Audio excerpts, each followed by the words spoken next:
series on faith, and I think it goes right along with kids that are graduating, middle-aged people facing different changes in life. If you're facing old age, then this would be another one, and we all face that. And so what do we do? How does faith work? And we're going to talk a little bit about that today by starting with a question. And here's the question: how many people like to wait? Anybody like to wait? Anybody like to wait in lines other than my sound person that says she likes to wait? We'll see. Oh, that's right. I forgot. She works for DMV, so DMV likes people to wait. Is that right? So anyway, some people like to wait, I guess. But for the most part, most of us, right, it's impatient, right? I don't like to wait. In fact, I remember we used to have Busch Gardens season passes, and I love Busch Gardens, but it's funny how amusement parks work. I hate waiting in lines. And that seems to be all that you do when you go to an amusement park. I've never been on a cruise, but people tell me the same thing. So when we had Busch Gardens season passes, we would go on days where there was no crowd. If we got there and it looked like, hey, we have to wait in line, oh, no, we're going to turn around and go back a different day because I can't stand waiting, right?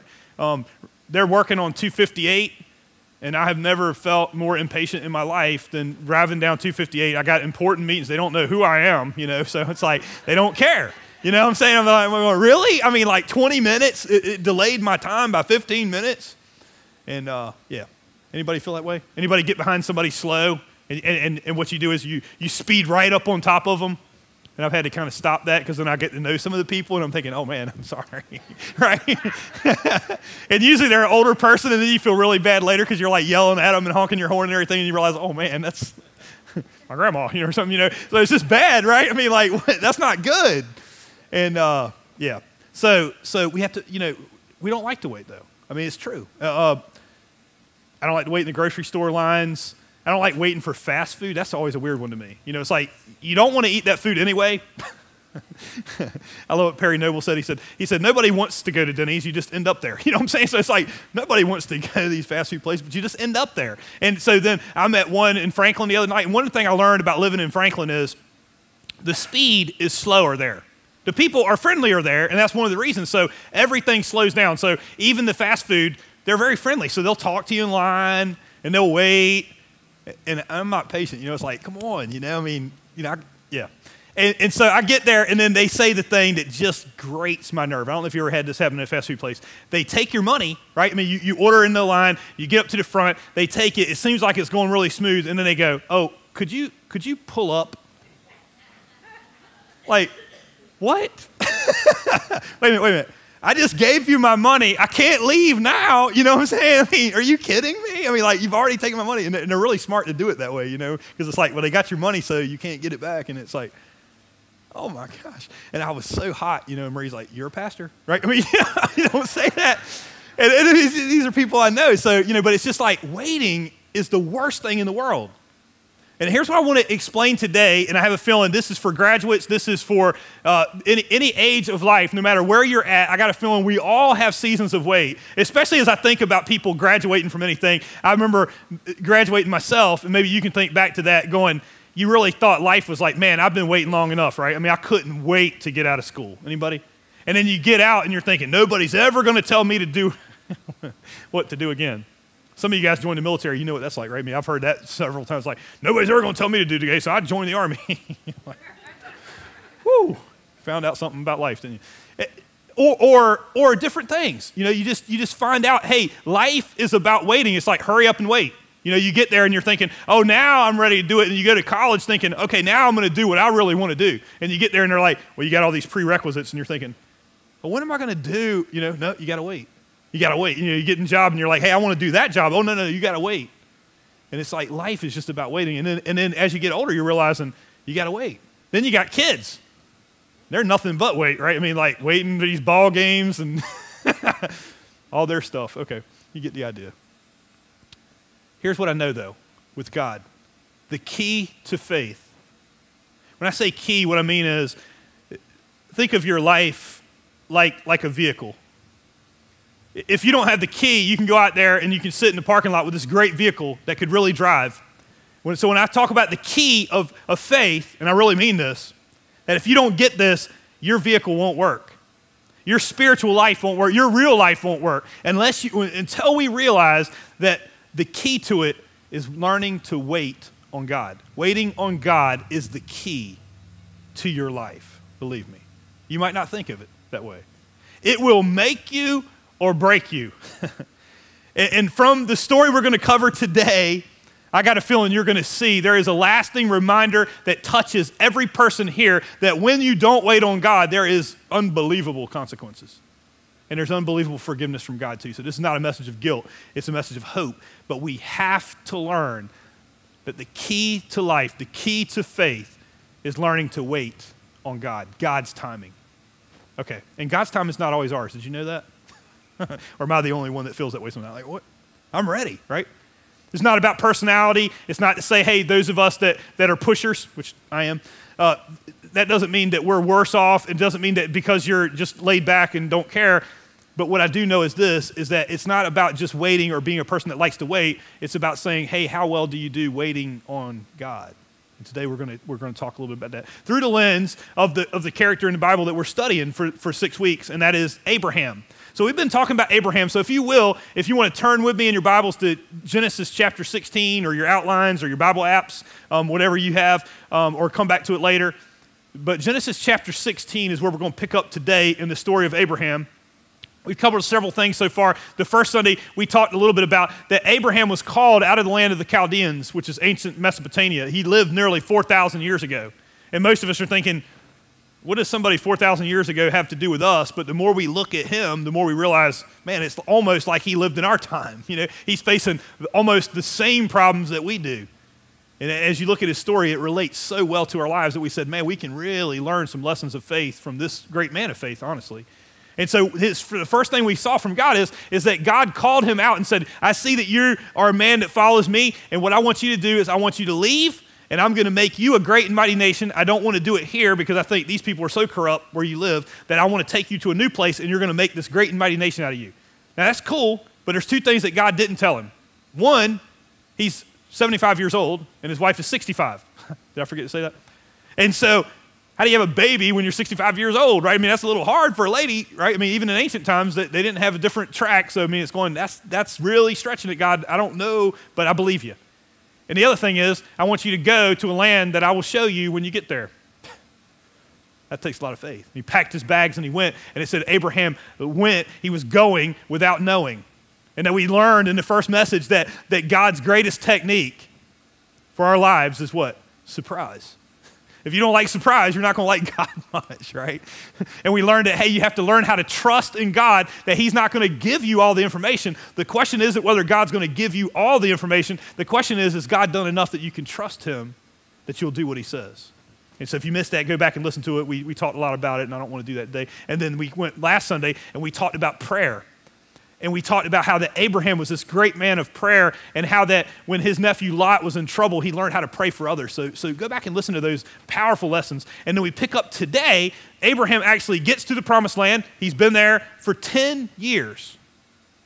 But something hasn't occurred in their life yet. You want to know what it is? They haven't had any children. Now here's what I believe about faith.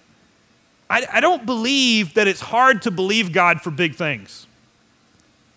I believe it's hard to wait for God, even for small things.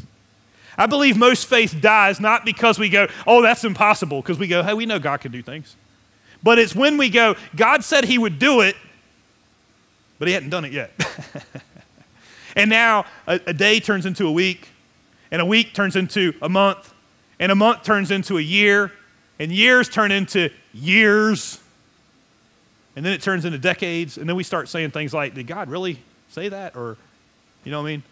And Sarah is now, she went from 65 to 75, and she's going, I'm believing, Abraham, that you're a man of faith. I'm believing that you supposedly heard from God, but maybe you just ate a bad camel or something, you know what I mean? I mean, like, aren't you thinking that? It's like, where is God?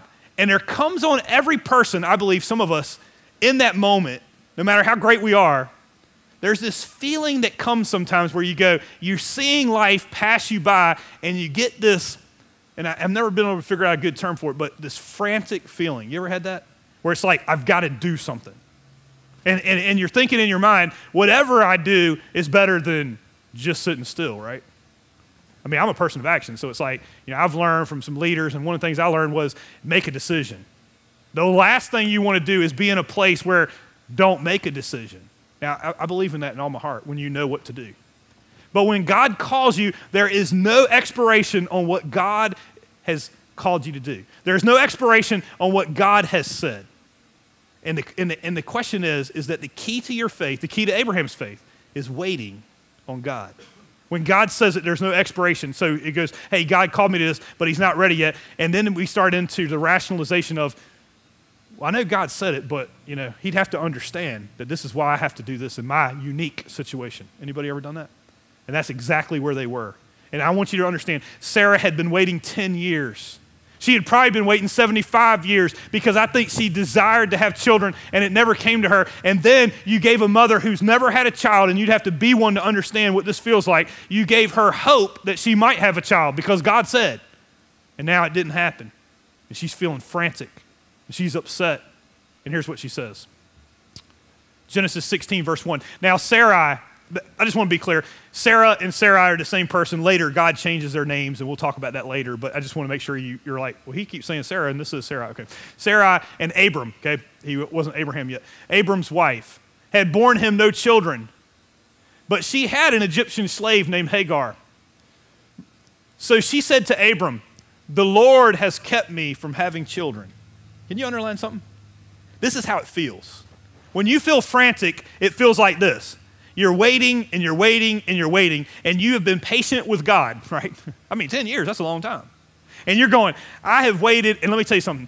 God isn't letting me have kids. Anybody ever said that to God? Those of us that pray, if you're here today and you don't pray, maybe you didn't realize that Christians really think that way, right? You thought we were all doing mantras and stuff. No, we say things like that, right? It's like, what in the world? I thought I believed in God, and he hasn't shown up yet, and he is the one that's kept me from having children. How dare God, right? You ever prayed stuff like that?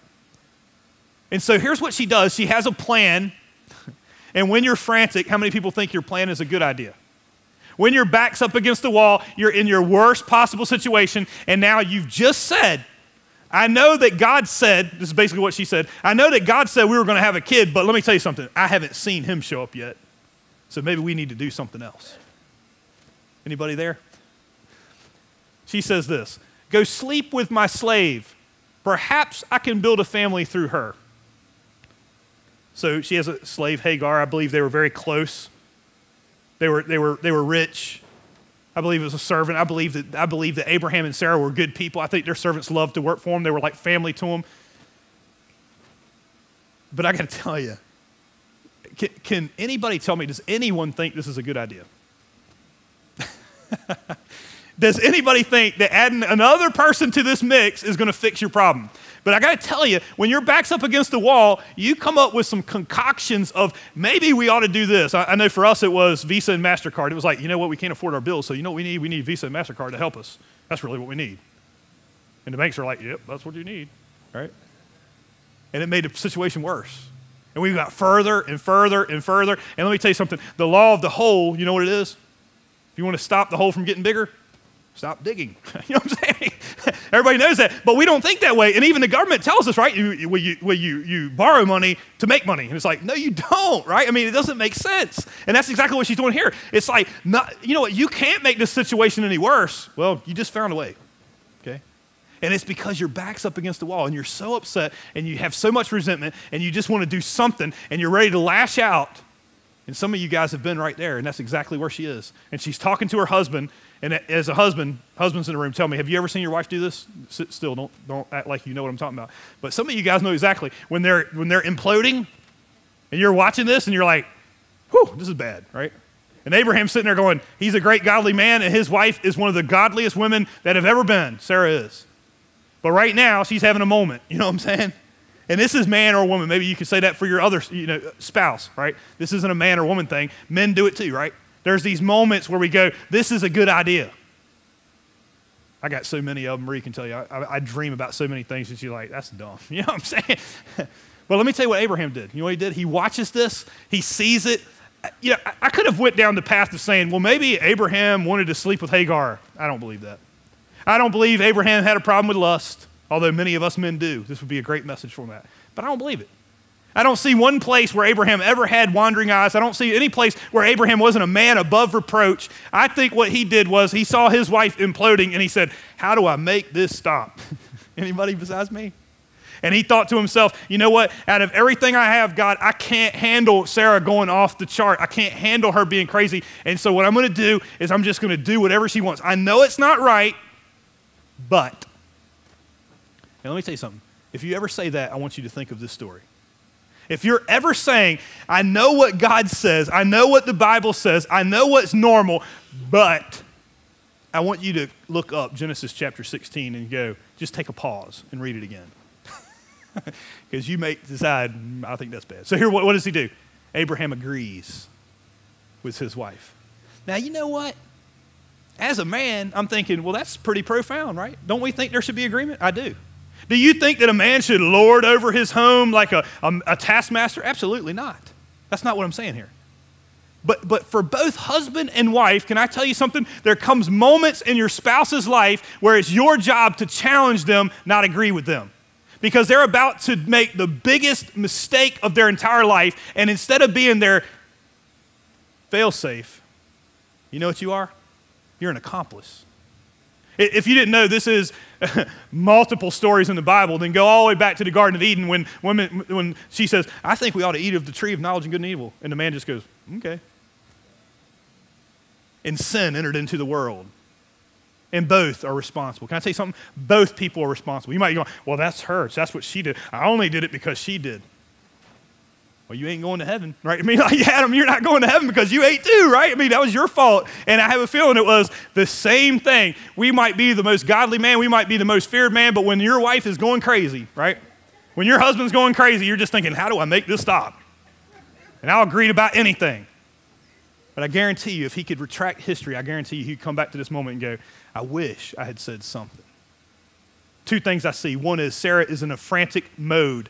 And when you are like that, you are in no position. And what you want to do is you want to hurry up and make a decision. When everything's saying that, you know what you need to do? Be counterintuitive and say, you know what I need to do? I need to slow down.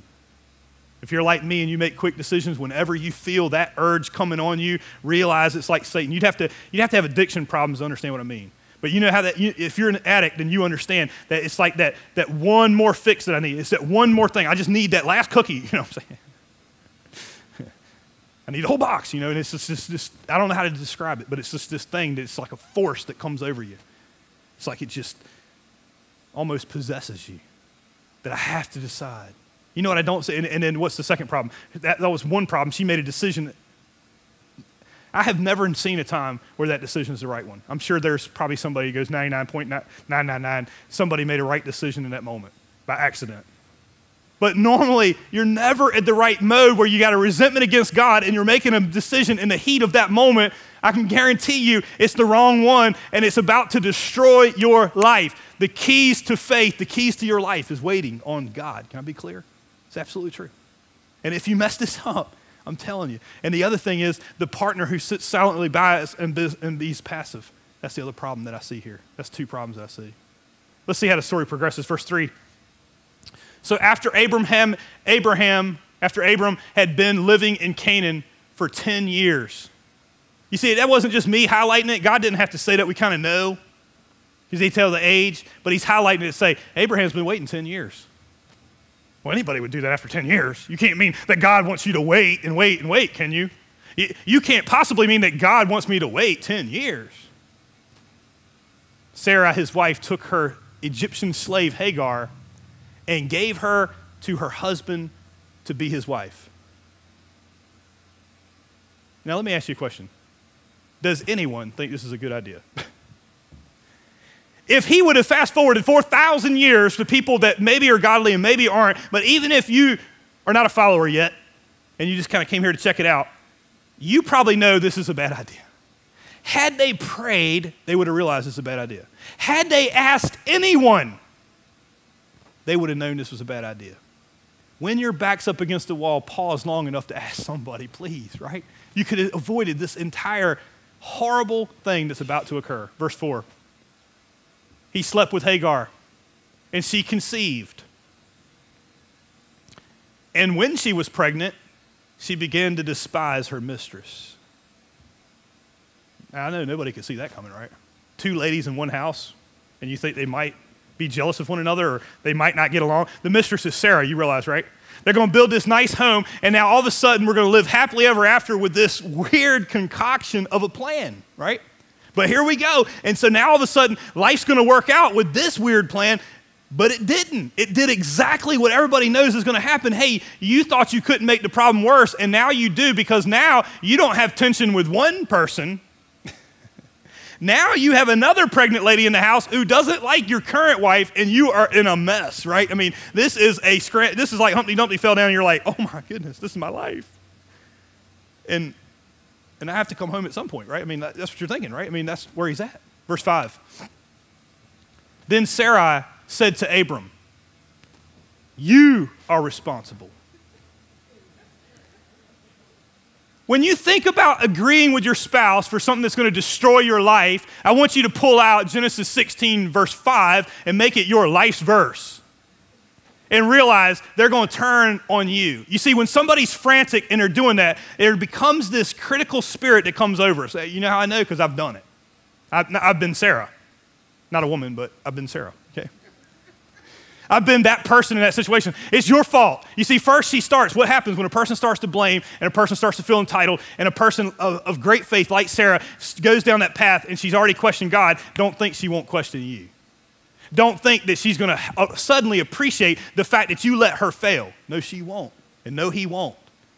And now all of a sudden, you know what? The tables are turned on Abraham. It's like, I went along with this bad plan. And now you're blaming me, right? I wanted it to stop, and now I've made it worse. There's two of you, okay? Then Sarah said to Abram, you are responsible for the wrong I am suffering. I put my slave in your arms, and now that she knows she is pregnant, she despises me. May the Lord judge between you and me. You see, God knows it's your fault, Abraham. God knows you weren't the man. God knows you didn't step up and stop me when I wanted to do this crazy thing. That's how it turns out. When you don't pause in the moment, when you don't wait on God, when you go, you know what, it's kind of hard to do it back here. So what we're going to do is we're just going to kind of overlook that and do this thing. I know it's not quite right, but there's probably not going to be consequences. Can I tell you something? The Bible does nothing but teach one thing. There's a principle throughout the whole world. It's called this. Whatever you sow, you will reap. You reap what you sow. It's absolutely true. You know what I mean by that? If you garden, I don't garden, so I don't know anything about that. I can't grow anything. But I do know this much. If I put peanuts in the ground, cotton's not coming up, right? If I grow weeds, grass isn't suddenly going to appear. It just doesn't work that way. You get the idea? And so what I want to tell you is that we understand that as it relates to this, but somehow we think we could make something bad and go, well, I know God's not quite there because he's made us wait 10 years. And I already know because I've given these reasons too. And so he can't possibly mean he wants me to wait. And so I'm going to go out and I'm going to make a bad choice and then I'm going to make another bad choice to fix it. Okay, and it doesn't work. And then we're surprised and it comes up and now it's more than we can bear and we're in a situation like this. It's what happens. You are responsible. May the Lord judge between us. And by the way, both of them are responsible. Sarah and Abraham.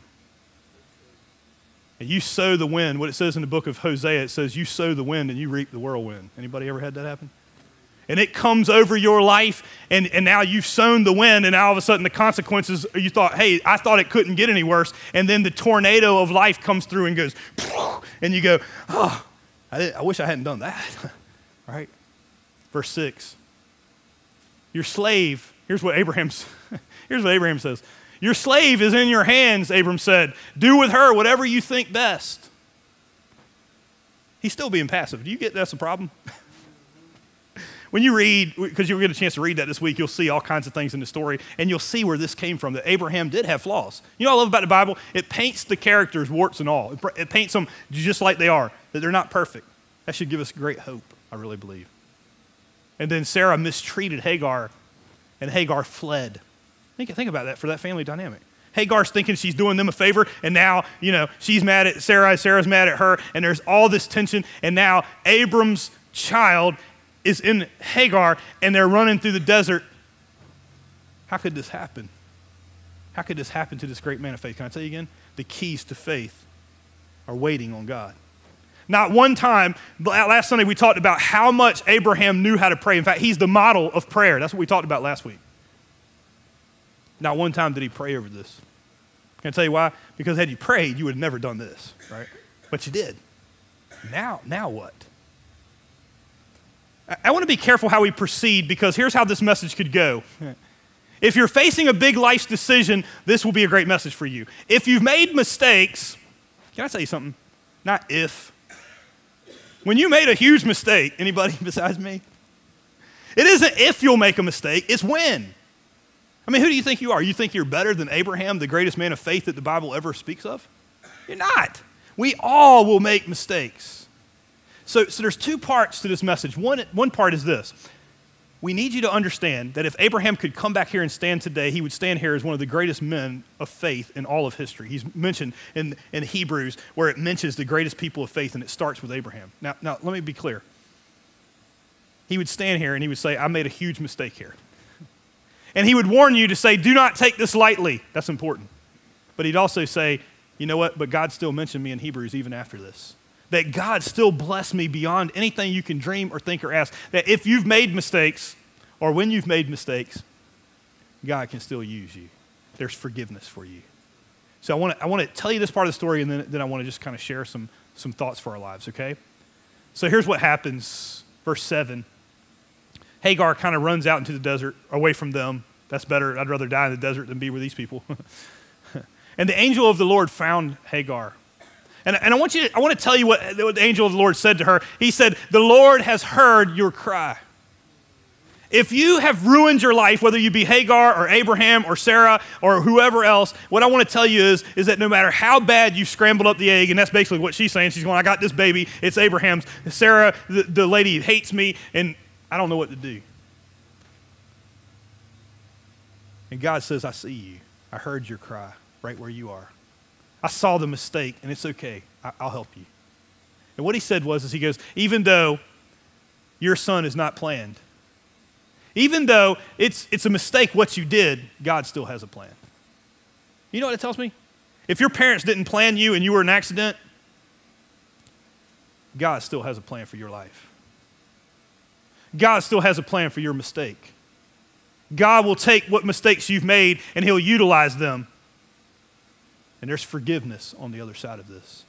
And she tells him, she says, your son will be a great man. Your son, you were to call him Ishmael. And he'll become the father of a mighty nation too. And God will bless him all the days of his life, and he has. If you didn't know, Ishmael later on becomes the father of the Arabic nation. And you can say what you want to about them, but they're still here. They still have a lot of oil. And we still talk about them 4,000 years later. A lot of people died in that generation. You never heard of them again, most of them. But we still talk about him. That God still had a plan for his life. And he blesses Hagar right where she was.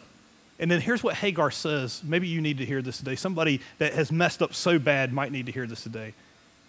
She gave this to the name of the Lord who spoke to her. You want to know why she did that? Because her introduction to God was Abraham and Sarah. I don't know that she knew the Lord very well. Right? And she gave this to the name of the Lord who she got to know that day. You are the God who sees me. Somebody needs to see that. Somebody's been abused and you're going, does God even care? You need this verse. God sees you. You are the God who sees me. For she said, I have now seen the one who sees me. And she was filled with hope. From that day on, she became a great mother. You get it? The story is very hard. The story is very difficult. You will reap what you sow, but there is forgiveness from God, even when we have to reap the consequences. It truly is. And God makes her son into a great and mighty nation. And he blesses Hagar as well. You know what she does? She goes back and she has the baby. She goes back to them. She doesn't stay gone. She's able to go back because of what God did in her life. He can do the same thing for you. He can take Humpty Dumpty and put him back together. May not be what you think, but he can take your life that's so messed up and still have a great plan for your life. He had a great plan for Abraham. He had a great plan for Sarah. He had a great plan for Hagar. And he even had a great plan for Ishmael. Amazing, isn't it? He mentions him here. You'll read about it this week, and he'll talk about how that he's going to bless Ishmael, even though it wasn't his thing. Now, here's what I do want to tell you. Doesn't mean Ishmael suddenly becomes the son of promise. You going outside of God's guidelines doesn't suddenly go, oh, well, now God's going to bless my situation and change his plan. That's not true of God. Let me tell you what he says about that. Verse 14, he says, or verse 16, we'll skip down to that. Abram was 86 years old when Hagar bore him Ishmael. 86. That's a long time. But what I want to show you is this, that God doesn't rush his plan just because Abraham did. You've been waiting 10 years, Abraham, and now you had a son that wasn't promised, this big mistake that you made that will live for all of time as a lasting reminder. It is, if you didn't know. But what I want you to understand today is this, is that it did not rush God's plan. If anything, it slows it down. If you think you can rush God's plan, you were wrong. If you think not waiting on God will rush God, you're wrong. In fact, that's today's tweetable moment, okay? I don't know how many people are on Twitter, but today's tweetable moment is this, okay? You want to take a picture of it? You want to take a picture of me with it? Post it on whatever you do. Some of you guys, I don't even know what tweeting is, okay? You live in Zuni, you've never heard of Twitter. It's okay. It's even in Zuni, it's okay. But we go, hey, Twitter, Facebook, whatever you want to do. But you know what I really want? I want you to write this down or take a picture of this or remind yourself, because I got a feeling as you start to feel frantic, you need to remind yourself of something today, and that's this. Our running ahead of God does not rush our God. Our running ahead does not hurry our God. Can I say it again? Our running ahead does not hurry our God. If anything, it slows your process down because he has a very specific reason why you're waiting. You see, you might think, oh, God doesn't know. He couldn't possibly know. He couldn't possibly mean that I have to wait 10 years. Well, by the way, Abraham didn't wait 10 years. I think he could have just waited 10 years and then he could have had his son of promise. But instead, Ishmael is born at age 86 and the son of promise, Isaac, is born at age 100. He waits another 14 years because you don't rush God's process. God's timing is perfect and he will not be rushed. And some of us are right there and we're going, what is God thinking? And we're feeling that frantic feeling. And today is a day that you have to learn how to wait upon God because it is the keys of your faith. It is the keys to your life. And what it has to do with is focus. Because what God is doing is he goes, I can see you're getting frantic because you have expectations that are not mine. My promises have no expiration date. And I can see you're frantic, but God's not. And you being frantic doesn't rush God. In fact, he just goes, well, I think you need to slow down. And he's slowing you down so you learn how to depend upon him. It's the greatest thing in life. It's the greatest thing he'll ever give you. And I'll tell you by the end of this why, okay? So here's what I want to do. I just want to give you a simple acrostic that might help you. How do you wait on God? How do you make sure you don't do this? Okay, number one, the W stands for walk. Walk a little slower. You know what I mean by that? I borrowed these from Chuck Swindoll. But I got a lot out of it, and that's why I wanted to share it with you guys today. Walk slower. What I mean is, when you are facing a frantic moment, pause. That will do more for you than anything else. And what do you do when you pause? That's just very important. Pray. Have you even asked God? Even when you feel a resentment, like God hasn't shown up, God hasn't done this, and everything in you goes, I need to do something versus ask anymore because God just doesn't show up, you need to ask one more time. And then get some advice. Now, last Sunday when we talked about prayer, you know what we said? When God has spoke, you don't need to ask anybody else. That's true. What that means is you don't need to take a poll. Some of us heard from God, and then we're taking a poll on whether we should actually do what God said. That's the worst thing you can do. A consensus on whether we should listen to God or do what God says. That's stupid. Okay, can I tell you how stupid that is? Every story in the Bible that takes a consensus on what God said to do is wrong, and it utterly destroys them. Okay. But when you walk slower, what it means is this. It's not that you know what God's doing. It's that I'm waiting on God, and I've come up with a plan, and I don't know if this is from God. Then you need to ask advice. And in the book of Proverbs, it says, plans fail for lack of counsel, but with many advisors, they succeed. Absolutely true. And some of us have never asked anybody. Oh, I know. But how many plans would you look back on and say, well, it seemed like a good idea at the time, right? And later on, you're like, just like we're saying today, think of Abraham, this great man of faith who made so many good choices before this. And now in this moment, he makes the worst possible choice that everybody in this room just told me that if you had advice to give them, you said you wouldn't have done this. That if he had just talked to any one of you, you would have said, that's a bad idea. Don't do that. Don't do that. Let's just wait just a minute. Don't do that. It could save your life. Walk us a little bit slower. Can I add something to that? If you see somebody going down it, could you step out in faith and maybe talk to them? You have no idea how dark some people's lives are. You have no idea how much darkness some people are in. And we were challenged this week at a funeral. Very difficult week for us. But I can say it because the father said it. And his daughter had committed suicide, and he stood up there and he gave the eulogy. It's the most powerful thing I've ever heard in my whole life. I'll never forget. You know what he said? He said, look at the person next to you and say, you're not alone. So it might have saved my daughter's life, but I want that to happen for somebody else. Maybe something good can come. Maybe there's somebody you need to look at and go, are you in utter darkness? And some people in that split moment, they cannot see the light of God, but maybe we could pause just a minute and then God's light will shine on them again. You get the idea? But some people go into total darkness. It's unbelievable. Please pause. Walk a little slower.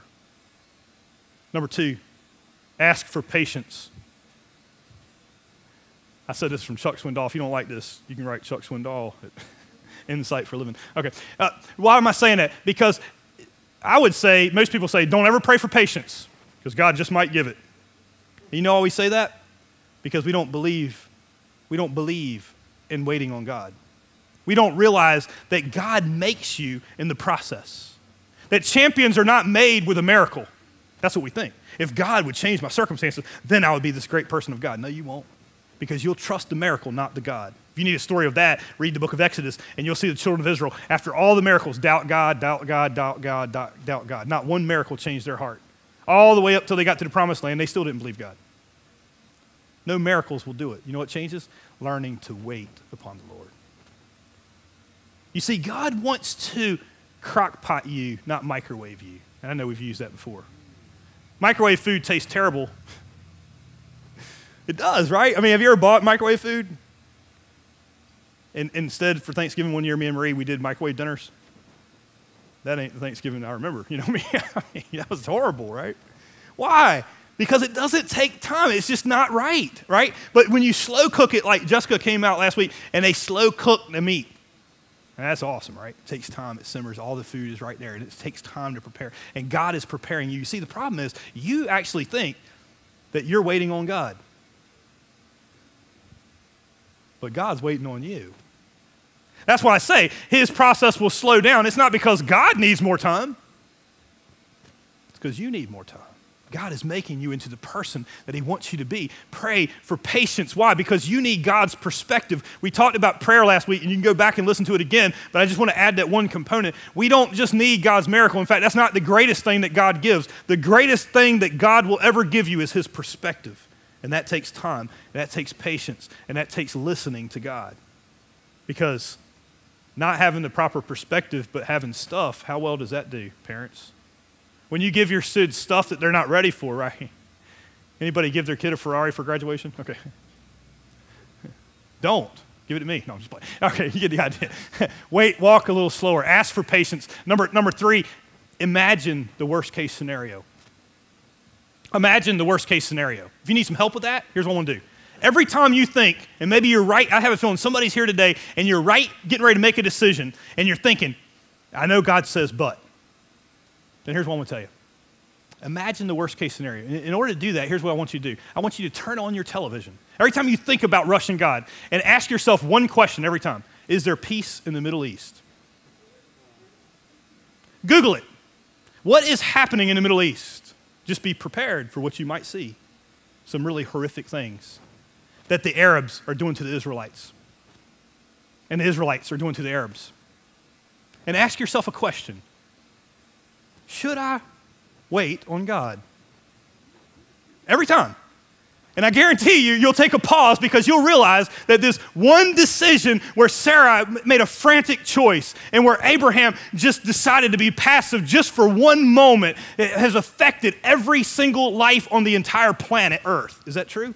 Because not one of us aren't affected by the crisis in the Middle East. we're still talking about their crisis 4,000 years later. You will pay a consequence for not waiting on God. It is the key to life and everything else.